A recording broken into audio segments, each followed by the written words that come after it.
bem, estamos nós novamente aqui. Eu saúdo toda a igreja na graça, na paz, no amor, na fidelidade do nosso Deus. Estamos vivos pela graça de Deus e pela sua misericórdia que se renovou essa manhã. Já estou aqui preparado para trazer a mensagem e confesso para os irmãos que eu ainda não me adaptei ainda a essa experiência. Eu, tantos anos acostumado ali, olho no olho, e para mim ainda sou estranho. E principalmente por causa do meu óculos, ele reflete a tela que está transmitindo. Então fica essa preocupação e demora um pouquinho para mim me concentrar realmente. Mas Deus nos chamou para isso e estamos aqui novamente trazendo a palavra. É a palavra de Deus, é ela quem nos renova, é a palavra de Deus quem nos revigora. Nós cremos nisso.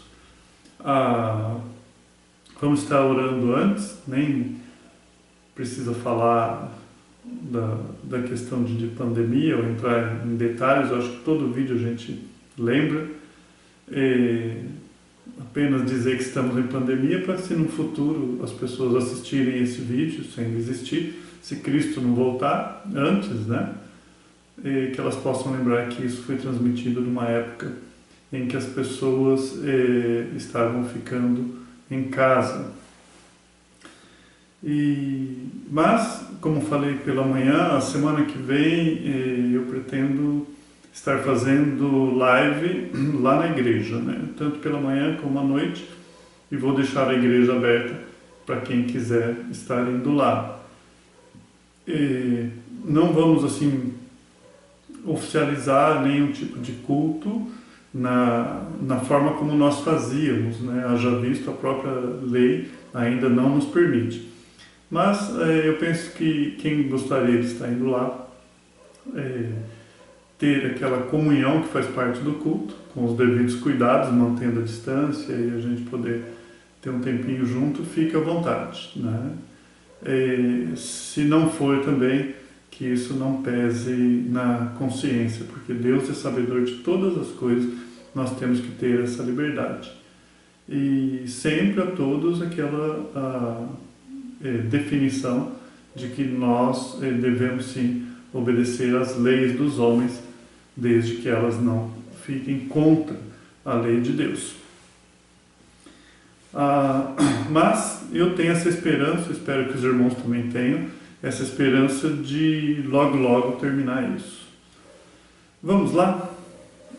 Essa noite, este domingo, dia 17/5/2020, eu quero trazer a mensagem baseado em Gênesis capítulo 47, se você trouxe a sua Bíblia e quer me acompanhar, Gênesis capítulo 47, e nós vamos estar vendo o capítulo inteiro, né, falando alguma coisa sobre isso. Nós estaremos orando, se você achou aí, Gênesis capítulo 47. E o título que eu quero trazer para esse capítulo, que ao final do capítulo me saltou aos olhos, é Minha Pátria. O que você considera como pátria? Vamos orar antes? Pai bendito, nos ajude. Me ajude, apenas servo sou. Nada mais. A minha dependência é total do Senhor.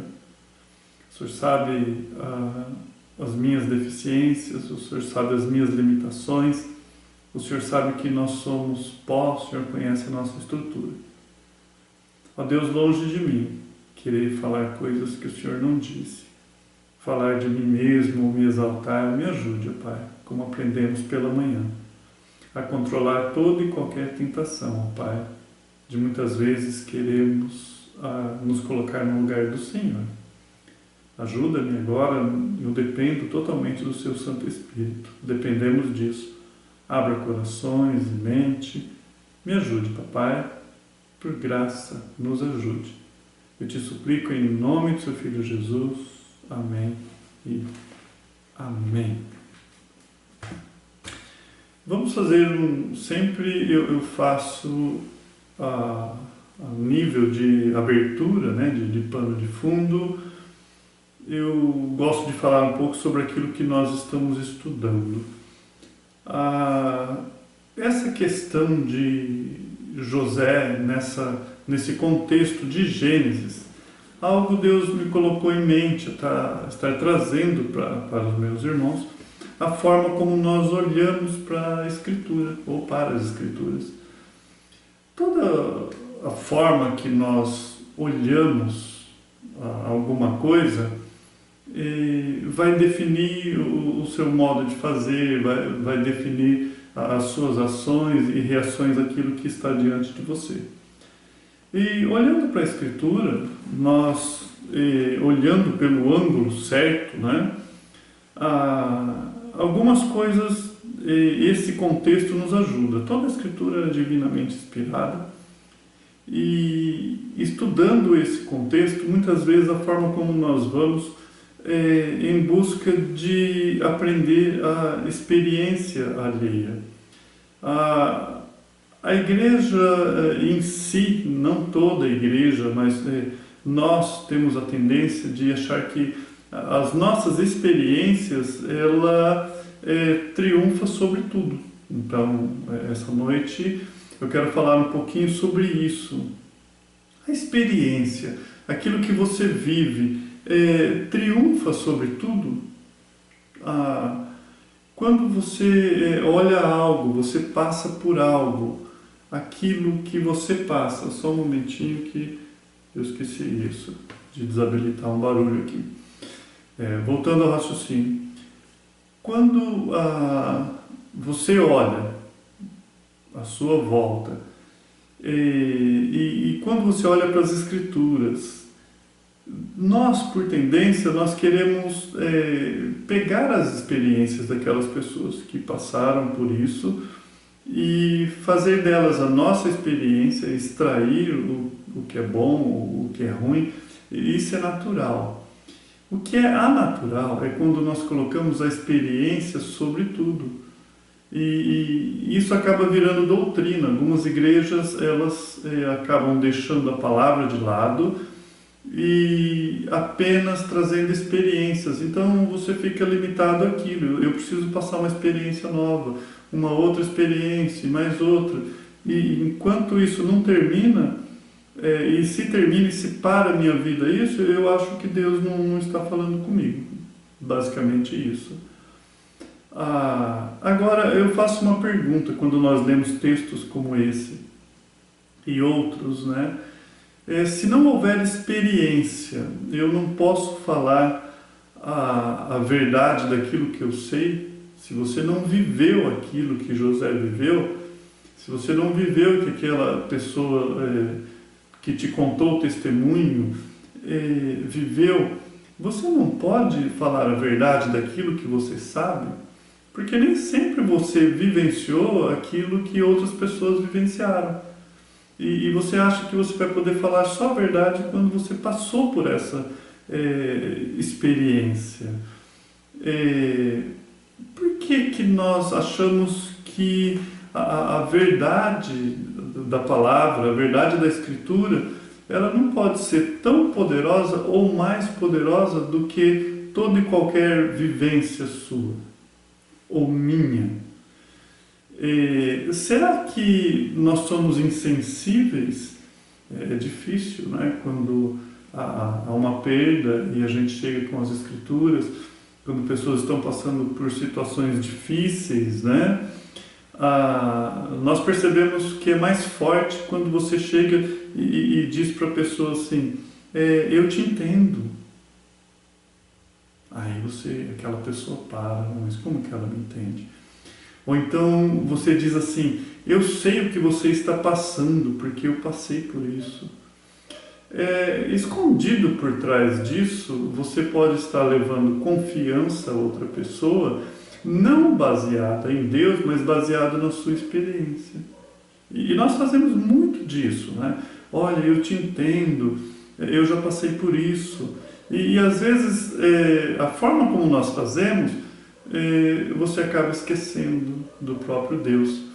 É tão diferente quando nós dizemos assim, olha, Deus sabe o que você está passando. E para a pessoa crer nisso, né, ela fala, é fácil dizer, está muito distante de mim, é muito subjetivo dizer, Deus sabe. Deus sabe, eu também, né? Às vezes a pessoa está arredia, mas nós queremos dar um pouco mais. Então, às vezes, a experiência, ela acaba sobressaindo a própria palavra de Deus. E a própria palavra de Deus, Paulo vai dizer isso quando ele escreve a 2 Coríntios, ele fala assim que todo nosso pensamento tem que ser levado cativo a Deus. Todo. Tem que ser passado por Deus. Eu anotei aqui em 2 Coríntios 10, 4, 5, ele fala, porque as armas da nossa milícia não são carnais, mas sim poderosas em Deus para destruir as fortalezas. Destruindo o quê?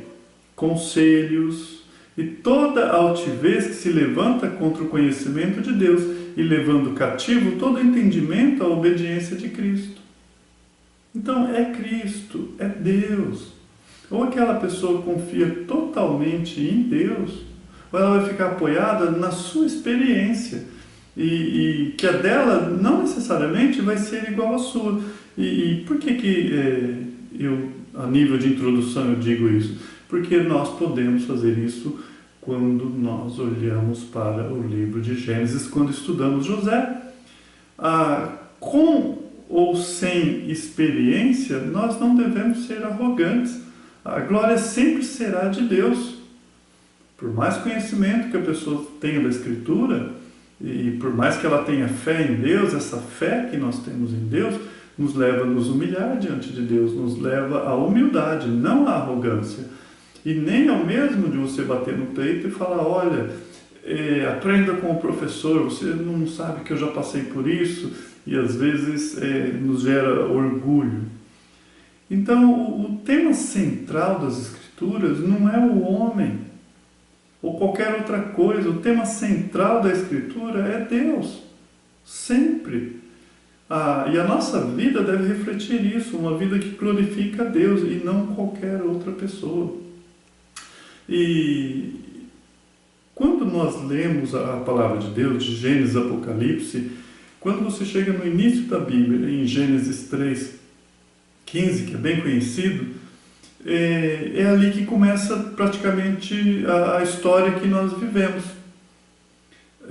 Ou a revelação, né? Porque começa bem antes, mas aqui é revelado a nós aquilo que está acontecendo, que é um resgate de Deus à humanidade. Ali houve a queda do homem e houve a promessa de que a semente da mulher que pisaria a cabeça da serpente, apontando para Jesus Cristo, o que alguns chamam de proto-evangelho, e a partir daí é revelado a nós o que seria Deus resgatando o homem.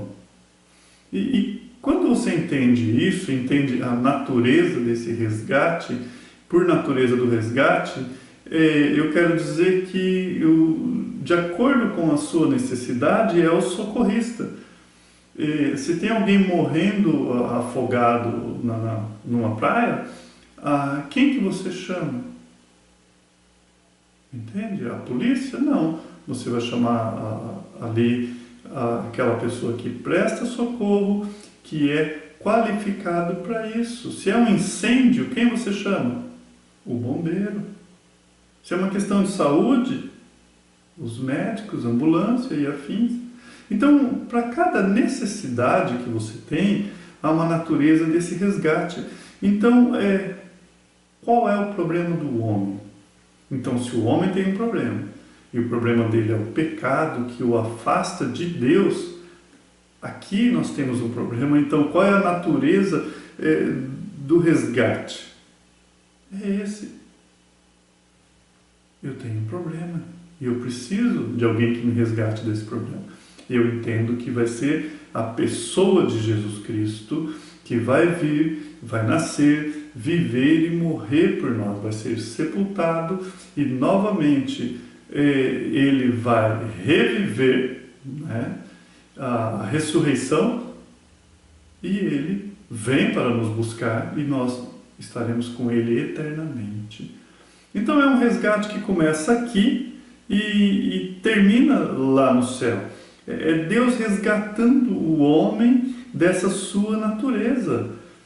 Então, quando você entende isso e busca entender isso, você vai entender o homem e tudo o que acontece à nossa volta. Só que por nós sermos cidadãos práticos, nós estamos estudando Tiago pela manhã, nós não queremos ver a grandeza de Deus, nós queremos algo que me resolva agora. Eu quero que você fale sobre o que está acontecendo no mundo, se é de Deus, se é do diabo. Eu quero que você fale de coisas, se nós vamos voltar a trabalhar, se não vamos, se a gente vai passar fome, ou se depois disso vamos sair pessoas melhores. Me fale algo que eu possa aproveitar.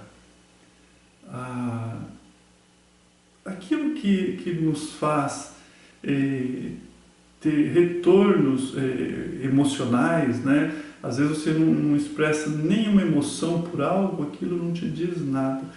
Mas aquilo que lhe tem valor, você expressa emoção.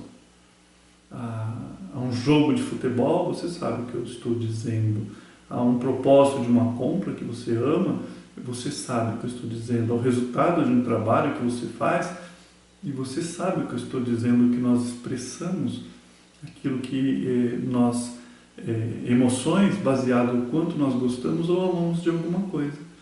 Então, a nossa natureza, ela normalmente nos leva, ou a velha natureza, a olhar para nós mesmos. Então, quando olhamos textos como esses, nós queremos fugir. Nós não queremos olhar a grandeza de Deus, mas é a palavra de Deus que nos traz fé, nos traz conforto, nos traz paz. Olhar isso que Deus está fazendo na ótica correta vai fazer com que você se torne menor e Deus se torne maior.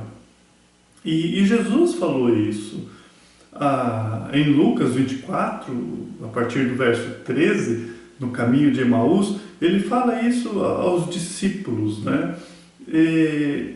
Ali, nesse contexto, é onde Velho e Novo Testamento se encontram na pessoa de Jesus. Jesus Cristo encontra os discípulos e fala: honestos e tardos de coração, para creres em tudo o que está escrito sobre mim, na lei e nos profetas. Então ali Jesus está ligando o novo com o velho, dizendo: olha, lá no Velho Testamento vocês já tinham que me ver. Quando chega em João 5,46, eu anotei aqui, ele fala assim: se cresceis em Moisés, vocês creriam em mim. Então ele fala: olha, se vocês realmente crescem no Velho Testamento. Então toda a Bíblia, ela aponta para Jesus Cristo. Quando entramos aqui em Gênesis e na história de José, muitas vezes nós queremos nos apropriar de coisas práticas. Desde que feito da forma correta, não há erro nenhum. Porque o Deus é o mesmo, o homem é o mesmo, é o homem pecador. A forma de Deus trabalhar não vai mudar e a forma do homem agir o pecado muito menos. E às vezes, olhando, nós trazemos princípios. Mas você pegar um texto como esse, o final, você pergunta para uma pessoa: olha, você já foi odiado por alguém? A pessoa: já. Então, e Deus o recompensou por isso? Talvez a pessoa: não sei. E você falar para essa pessoa: olha, confie em Deus, que Deus vai te recompensar, mesmo que todo mundo te despreze. Ok? Tá certo isso? De uma certa forma, se a gente entender o conceito de recompensa de Deus, que é algo que vem do alto, não está de tudo errado. Mas normalmente nós estamos olhando para coisas materiais que José recebeu nessa vida ainda. E nós queremos aqui. Nós queremos para hoje, é para agora. Ninguém quer para depois. Então, aí nós olhamos a história de José e queremos aplicar para nós, né? Alguém que saiu do poço, algumas pessoas gostam de dizer, do poço ao governo, porque o poço simboliza o fundo do poço, alguém que estava no fundo do poço. Do poço ao governo. Mas as pessoas esquecem de dizer, ali naquele contexto em que José é posto como governador do Egito, que ele continua servindo um rei pagão. Será que Deus o chamou para servir um rei pagão? Aquele contexto, muitas vezes, nós estamos com o sentimento de que foi bem feito para os seus irmãos que não creram. Olha, eles não creram. Bem feito para eles, olha aí, Deus honrou, bem feito. Então, e aí a nossa visão, se a gente não entende a redenção, ou Deus buscando o homem, e que isso faz parte dessa história, o que consiste? Em bens, em poder, em mostrar que nós estamos certos. Olha, José estava certo. Mesmo que em troca disso, você esquece que o nome de José foi trocado. Quando nós olhamos lá para Daniel, né, e os seus 3 amigos, trocou o nome deles. E aqui a gente deixa passar. Mesmo que você continue escravo, mesmo que você case com a pessoa errada, não que esteja fora da vontade permissiva de Deus o que aconteceu ali, mas o seu pai, o seu avô, a história em si, eles dão um alerta para aqueles que viriam para não casar com pessoas fora do povo de Deus. Mesmo acontecendo isso, que você tem um alerta lá atrás, e aqui está acontecendo, nós não nos preocupamos com o que está acontecendo com José. E a gente olhando da ótica errada, você ainda pode ensinar seus filhos e dizer, olha filhos, vocês podem ter tudo isso se vocês seguirem a Deus. E está passando uma visão errada. Uma visão errada. Então, tudo isso faz diferença se nós estamos olhando para a questão espiritual ou material.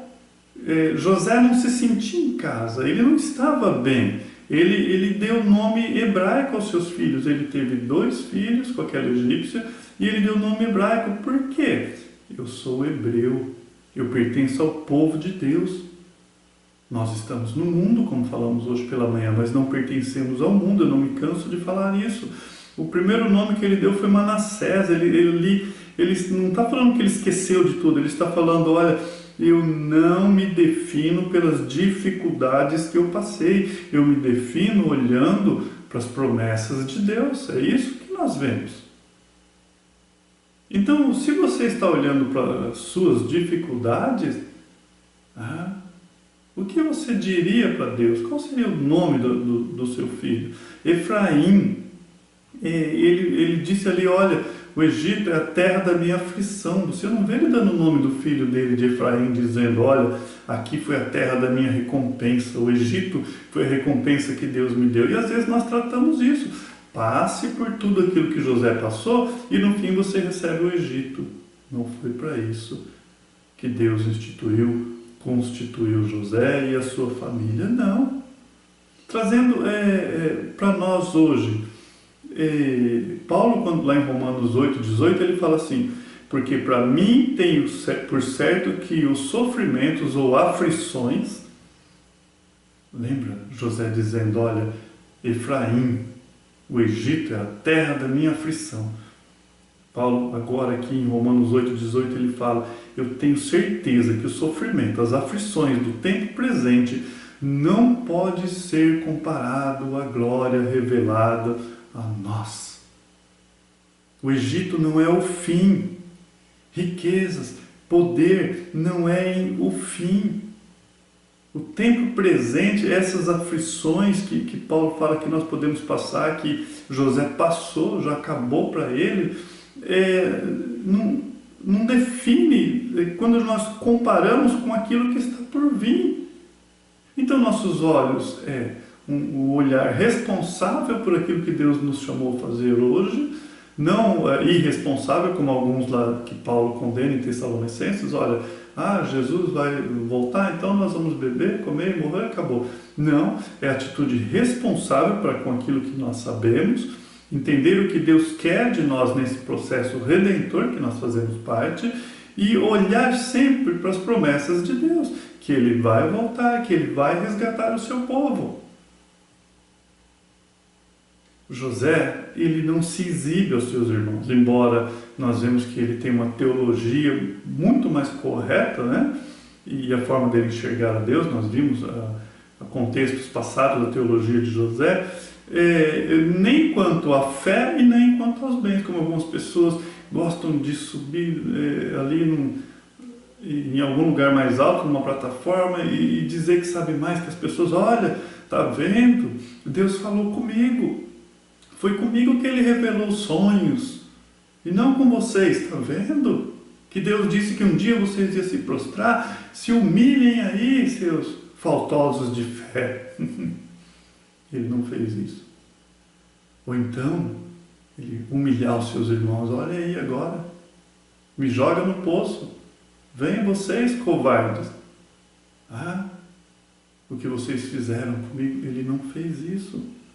Por quê? A forma de José olhar nos ensina a não olhar para o tempo presente, olhar para frente.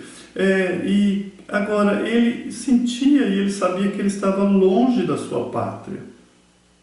Ele não estava ali contente. Ele não estava na sua pátria, mas aprouve Deus usá-lo aonde ele estava. E por graça nessa nossa jornada, a mesma coisa. A nossa oração é que Deus usa-nos. E se Deus faz como fez com José, nos traz irmãos e irmãs, e traz a pátria até a nós, é Ele. Então o autor principal disso que nós estamos aprendendo não é Jacó, não é Judá, não é José e qualquer um dos seus irmãos, Benjamim, é Deus. É Deus vindo em resgate ao homem. Capítulo 47, né? Do verso 1 ao 6.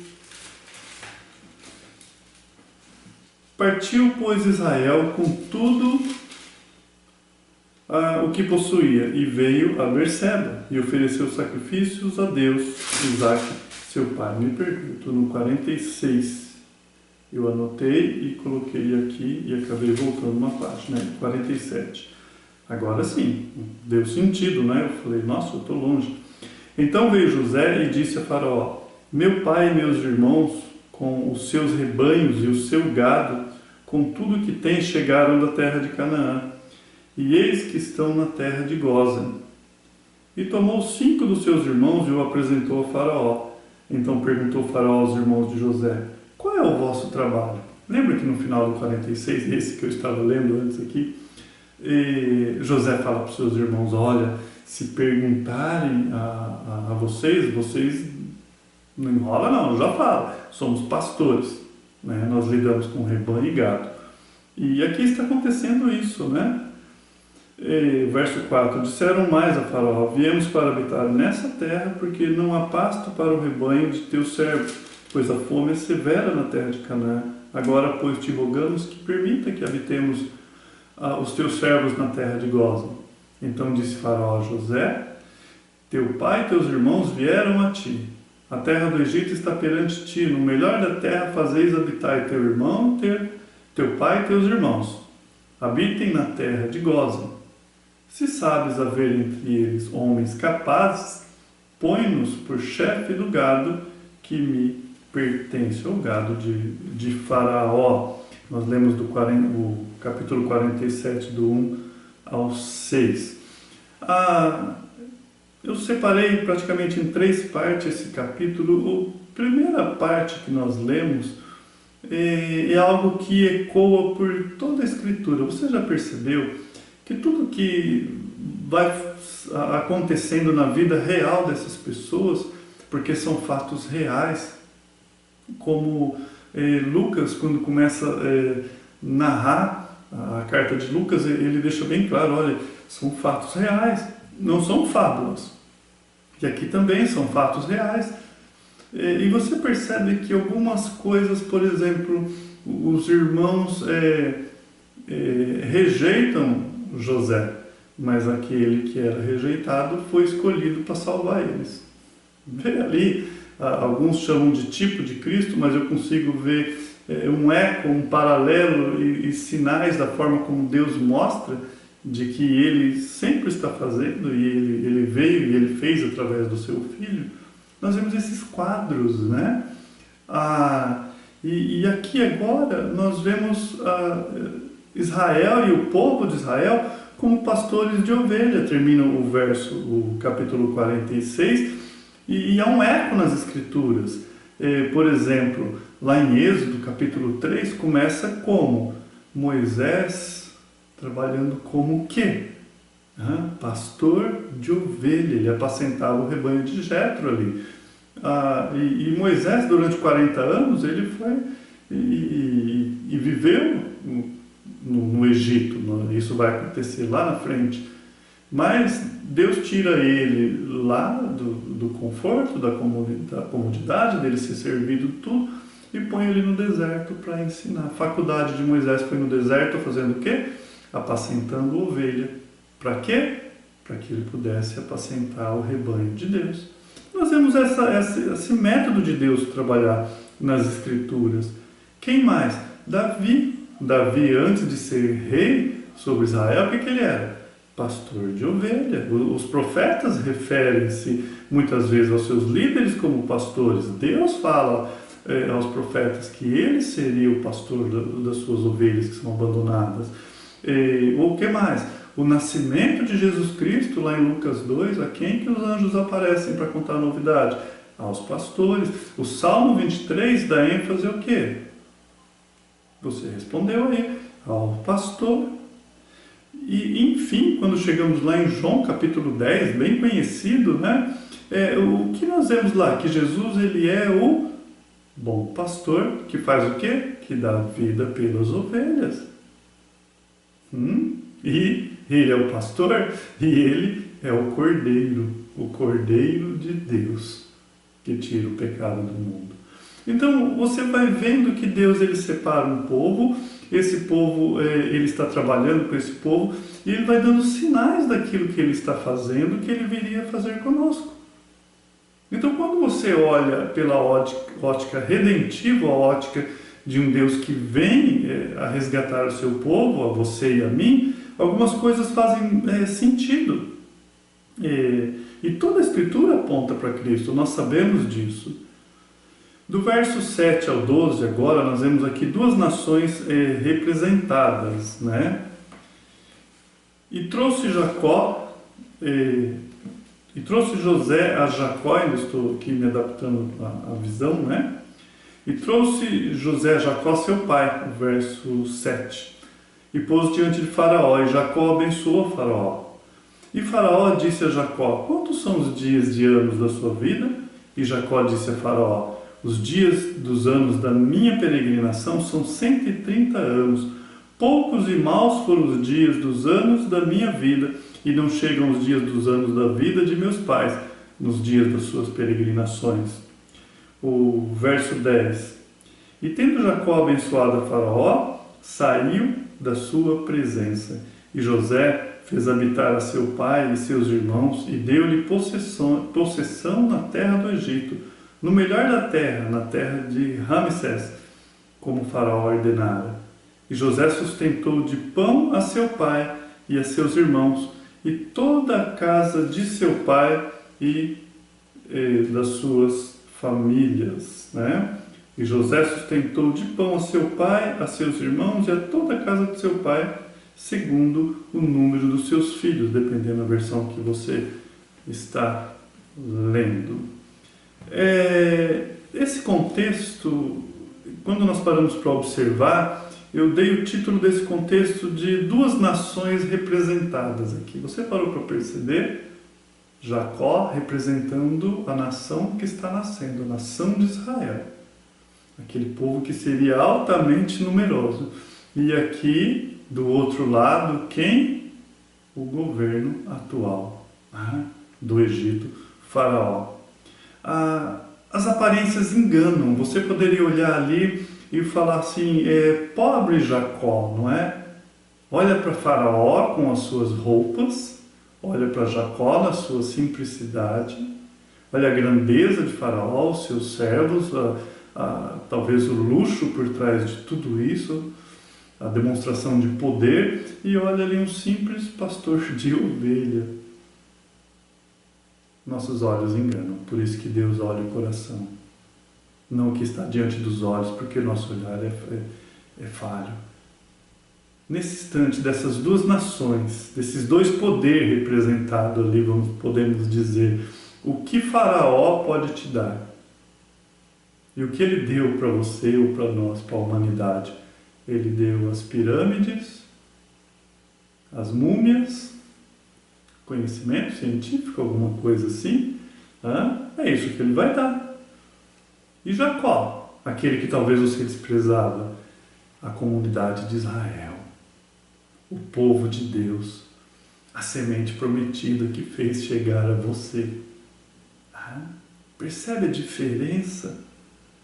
Quando Jesus Cristo foi esbofeteado e as pessoas viram aquilo, a pergunta é: quem está no comando? Quem bateu na face de Jesus? Não, né? Jesus Cristo. Quando ele estava sendo crucificado, quem estava no comando? Então nossos olhos enganam muito. Aqui, esse contexto diz isso. Aí nós começamos a ver, já partindo para o fim, a decadência do Egito, que está do 13 ao final desse capítulo. O Egito começa a haver uma decadência. O verso 14, então José arrecadou todo o dinheiro, não no 13, né, para dar sentido. Não havia pão em toda a terra, porque a fome era muito severa, de maneira que desfalecia o povo do Egito e o povo de Canaã por causa da fome. Então era toda a região, não era só o Egito, toda a região estava padecendo. O verso 14, então José arrecadou todo o dinheiro que se achou na terra do Egito e na terra de Canaã, pelo cereal que compravam, e o recolheu à casa de Faraó. Então a primeira coisa que é retirada dos egípcios, o dinheiro. E entende o que está acontecendo aqui? É entregue quem? A casa de Faraó. Embora José que recebe mais, a Faraó. Depois que eles perderam o seu dinheiro, sobrou o quê? O gado. O verso 16 e 17 você lê assim: e disse José: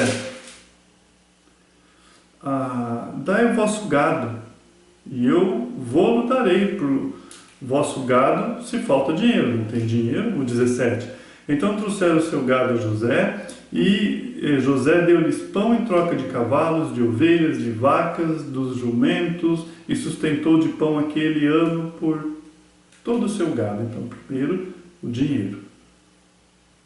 Agora acabou o dinheiro, o gado. Próximo, vai acabar o gado, acabou o gado, vai acabar aquele alimento, eles vão ter que voltar a José, e no verso 20, eles perdem o quê? A terra. Assim José comprou toda a terra, o verso 20, do Egito para Faraó, porque os egípcios venderam cada um o seu campo, porquanto a fome era extrema sobre eles, e a terra ficou sendo de Faraó. O que mais que eles perderam? A liberdade. Olha o verso 21. Quanto ao povo, ele escravizou de uma extremidade a outra na terra do Egito. Todo o povo agora é escravo. Perdeu dinheiro, perdeu o gado, perdeu a terra, perdeu a liberdade e perdeu o seu futuro deles. Estava na mão de José e Faraó. Veja o que diz o verso 23 e 25. Então disse José ao povo: eis que hoje vos comprei a vós outros, ou a vocês, estou comprando vocês, não tem mais o que tirar de vocês, e a vossa terra para Faraó. Aí tem semente, semeai a terra, dá semente para eles. Das colheitas darei o quinto a Faraó, e as 4 partes serão de vocês, para a semente do campo, e para o vosso mantimento, e dos que estão em vossa casa, e para que comam as vossas crianças. Responderam ele: a vida nos tem dado, achemos mercê perante, ou favor, perante o meu Senhor, e seremos escravos de Faraó. A prova aqui é Moisés, quando escreveu esse contexto, mostrando a decadência do Egito. Decadência do Egito. E há 7 anos atrás, ou mais, 10, 14 anos atrás, é impossível prever isso. Talvez uma nação pequena como Israel, que estivesse nascendo, poderia entrar em decadência. Mas aqui não. Eles estavam perdendo tudo o que tinham. Mas quando você chega no verso 27 e 28, você vê Israel prosperando no Egito. Quem poderia prever isso? O verso 27 diz assim: Assim habitou Israel na terra do Egito e na terra de Gósen. Nela tomaram possessão e foram fecundos, e muitos se multiplicaram. Jacó viveu na terra do Egito 17 anos, de sorte que os dias de Jacó, os anos da sua vida, foram 147. Quando você lê, nela tomaram possessão, algumas versões vão trazer, lá adquiriram propriedades. Mas não é isso que está em jogo. Você vai falar, olha, o povo de Deus tem a bênção de Deus, eles estão prosperando. Mas aqui, a palavra de Deus traz algo que não deve se passar desapercebido. E foram fecundos, porque esse era o propósito de Deus. Cuidar do seu povo e usar o Egito como incubadora. E ele preparou tudo de todas as formas. Então, ótimo. Nós lemos que José estava sustentando o seu povo em casa. Os seus eram sustentados com pão. Agora, a responsabilidade deles possivelmente aumentou. Por quê? Aumentou. Eles eram pastores de gado. E o gado de todo o Egito tinha vindo para Faraó. E eles trabalhavam para Faraó. Então, com certeza, a responsabilidade aumentou. Então, era um povo que estavam bem. Mesmo a tudo isso, eles estavam bem. Estavam sendo sustentados e estavam prosperando, né? Eles estavam tomando possessão, adquirindo propriedades e o principal, se multiplicando, a nação estava crescendo. Mas o patriarca Israel pode muito bem representar a nação verdadeira, o Israel de Deus. Ele não se sente em casa, por melhor que o Egito seja. Entende? Por melhor que o mundo possa nos fazer tentar sentir em casa, não é a nossa pátria. Não é. E quando termina o capítulo, nós vemos isso, do 29 ao 31, diz assim: Quando sentiu que ia morrer, Jacó mandou chamar o seu filho José e disse: Se lhe posso pedir um favor, põe a mão por baixo da minha coxa e jure que será fiel e honesto comigo nisto que vou lhe pedir. E o que ele ia pedir? Não me sepulte no Egito. Não me sepulte no Egito. Quando eu morrer, tire o meu corpo do Egito e me coloque na sepultura dos meus antepassados. Ele cria na promessa. Ele sabia dos planos de Deus. Ele sabia que o final não era o Egito. O final não era bens materiais. O Egito, assim, nós podemos fazer uma simbologia, um paralelo com o mundo. O final não é o mundo. Ele não se sentia em casa. Quando eu morrer, me tira o meu corpo daqui. E José responde: Eu farei o que o Senhor está pedindo. Eu vou fazer, pai, eu vou cumprir. E o verso 31. Então jure, disse Jacó. Jure, meu filho. José jurou. E aí Jacó se inclinou sobre a cabeceira da cama e orou. O capítulo termina com um lembrete para nós. A nossa pátria não é aqui. A nossa pátria não é aqui. A nossa terra não é o Egito. Não importa quão boa que esteja a vida no Egito. Não importa quão boa que esteja a vida nesse mundo. Não importa as aflições que se passem no Egito. Não se importa as aflições que passamos nesse mundo. A nossa pátria não é aqui. Não é aqui. Quando estamos na igreja, quando eu estava escrevendo isso aqui, fazendo as minhas anotações, eu lembrei do hino 484, né? Do cantor cristão, Saudade. Eu lembrei do irmão João, que Deus já o tomou, ele gostava muito, né, desse cântico. E hoje, né, ele não tem mais saudade dessa pátria, porque ele já está lá. Mas a letra diz assim: da linda pátria estou muito longe, triste eu estou. Eu tenho de Jesus saudade, quando será que vou? Entenda que o escritor não está dizendo essa distância espiritual de Jesus, mas ele quer dizer, eu tenho desejo de estar com Cristo. Passarinhos, belas flores querem me encantar. Ó, vão terrestres esplendores, não quero aqui ficar. Então aqui, quando o autor ele escreve esse hino do cantor cristão, ele fala, ótimo, o mundo é lindo, aquilo que Deus fez, pássaros, belas flores, mas isso não me segura. E aí ele descansa, porque ele fala, Jesus me deu fiel promessa, ele vem me buscar. Da linda pátria estou muito longe. Lembra? Passarinhos, belas flores querem me cantar. Amados, esse mundo não é a nossa pátria. E você vai sofrer muito menos, se você seguir uma vida reta diante de Deus, na simplicidade que há em Cristo Jesus, em se contentando naquilo que Ele disse, a se contentar, tendo o que comer e o que vestir, estejar com isso contente. O pão nosso de cada dia nos dai hoje, mas Ele tem nos dado muito mais do que nós merecemos. Se hoje nós ainda respiramos, não é porque você não pegou um vírus, é porque a misericórdia de Deus se renovou essa manhã, por isso que nós estamos vivos. Porque Jesus Cristo, com o seu sangue, nos comprou e fez com que nós pudéssemos ter vida e vida em abundância todos os dias. Então, olha a Bíblia no aspecto da redenção.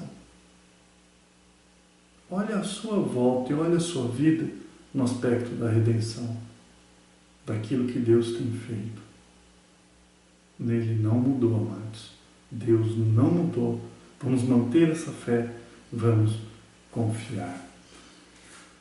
Vamos orar? Pai bendito, obrigado, papai.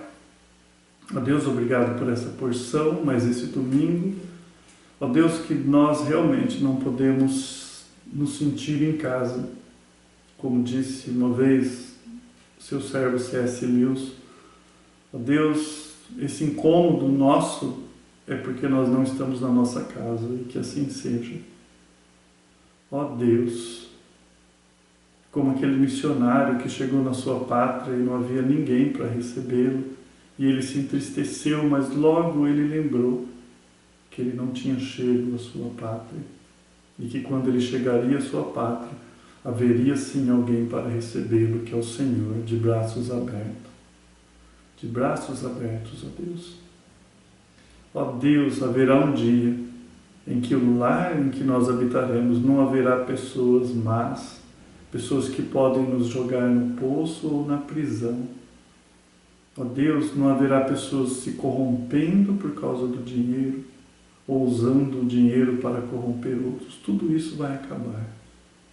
Ó Deus, que essas palavras nos tragam paz.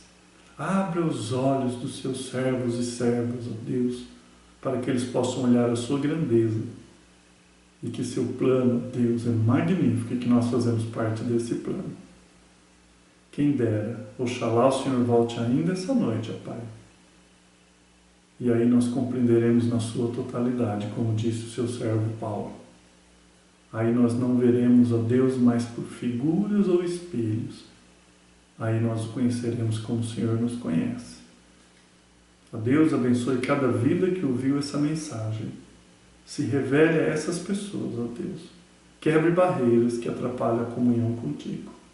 Te agradecemos, ó Deus, por aquilo que o Senhor está fazendo e pela sua palavra. Mais uma vez, em nome do seu Filho Jesus. Amém e amém. Muito bem. Estamos assim terminados. A comunhão continua fazendo parte do culto. Louvado seja o nome do Senhor.